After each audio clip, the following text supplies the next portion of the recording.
উন্নত বিশ্বের জলবায়ু দূষণের ফলে ক্ষতিগ্রস্ত দেশগুলোর মধ্যে বাংলাদেশ অন্যতম। ধনী দেশগুলোর কাছে ক্ষতিপূরণ হিসেবে বাংলাদেশের পাওনা প্রায় 5.8 ট্রিলিয়ন বা 5,80,000 কোটি মার্কিন ডলার। সম্প্রতি আন্তর্জাতিক উন্নয়ন সংস্থা অ্যাকশন এইড ইন্টারন্যাশনালের এক প্রতিবেদনে এই তথ্য প্রকাশ করা হয়েছে। প্রতিবেদন অনুযায়ী 2024 সালের বিশ্বের 54টি নিম্ন আয়ের দেশ বিদেশি ঋণের ফাঁদে পড়েছে। এসব দেশ জাতীয় উন্নয়ন ব্যাহত করে ধনী দেশগুলোর কাছে 138 মিলিয়ন মার্কিন ডলার ঋণ পরিশোধ করেছে।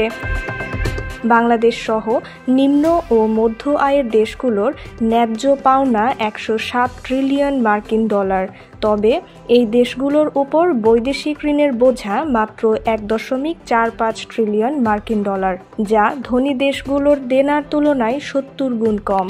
অন্যদিকে 2023 সালে বাংলাদেশ একাই বিদেশি ঋণ পরিশোধ করেছে 477 কোটি মার্কিন ডলার, অথচ জাতীয় রাজস্বের 16.9% বিদেশি ঋণ পরিশোধে ব্যয় হয়েছে, যেখানে স্বাস্থ্য খাতে বরাদ্দ ছিল মাত্র 3.8% ও শিক্ষা খাতে 11.73%।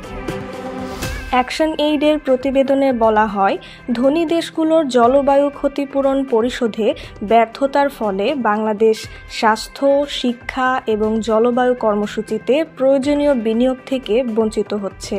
এ বিষয়ে অ্যাকশন এইড বাংলাদেশের কান্ট্রি ডিরেক্টর ফারাহ কবির জানান, নিম্ন ও নিম্ন মধ্যম আয়ের দেশগুলোর ঋণের ফাঁদের ভয়াবহতা এই প্রতিবেদনে ফুটে উঠেছে।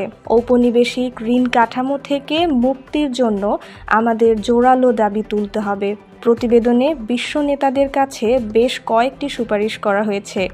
ঋণ পরিশোধের নতুন জাতিসংঘ ফ্রেমওয়ার্ক কনভেনশন প্রণয়ন, জলবায়ু ক্ষতিপূরণের অর্থ পরিশোধে জরুরি পদক্ষেপ গ্রহণ, বৈদেশিক ঋণ মওকুফের জন্য বৈদেশিক সংহতি গড়ে তোলা প্রয়োজন বলে মনে করেন তিনি। এদিকে চলতি মাসের দ্বিতীয় সপ্তাহে ইথিওপিয়ার আদ্দিস আবাবায় অনুষ্ঠিত আফ্রিকান ইউনিয়নের সম্মেলনকে কেন্দ্র করে হু ওজ হু নামে বিশেষ এই প্রতিবেদনটি প্রকাশ করে অ্যাকশন এইড ইন্টারন্যাশনাল। ধনী দেশগুলোর ঋণের হিসাব দুটি পদ্ধতিতে করা হয়েছে। তার প্রথমটি 1992 সাল থেকে নিঃসরণ হিসাব অনুযায়ী বাংলাদেশ 5.8 ট্রিলিয়ন মার্কিন ডলার পাওনা, আর দ্বিতীয়ত 1960 সাল থেকে হিসাব করলে পাওনার পরিমাণ দাঁড়ায় 7.9 ট্রিলিয়ন মার্কিন ডলার।